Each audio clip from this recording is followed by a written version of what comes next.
Welcome, and welcome back to the Remembrance Series.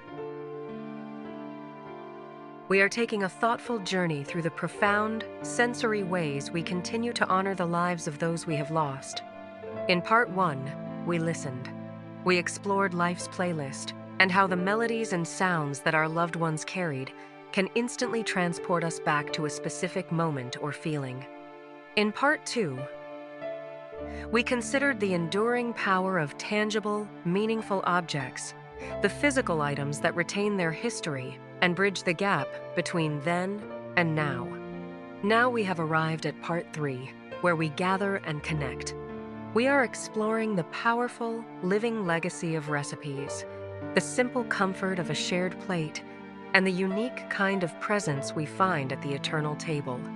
For many of us, the most enduring way to keep a connection alive is through the flavors they loved, the dishes created, and the simple joy of sharing a table. Because sometimes, a memory doesn't just hold a space in your heart, it holds a place at the table.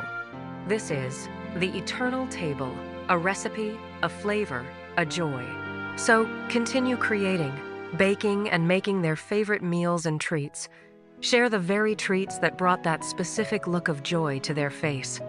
Because when you prepare, cook, and bake the dishes they treasured, you are recreating a feeling you are actively bringing back and reliving the warm memory and the deep feeling of the person who is gone.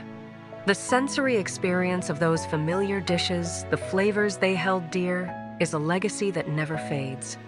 Their unique joy is not a thing of the past.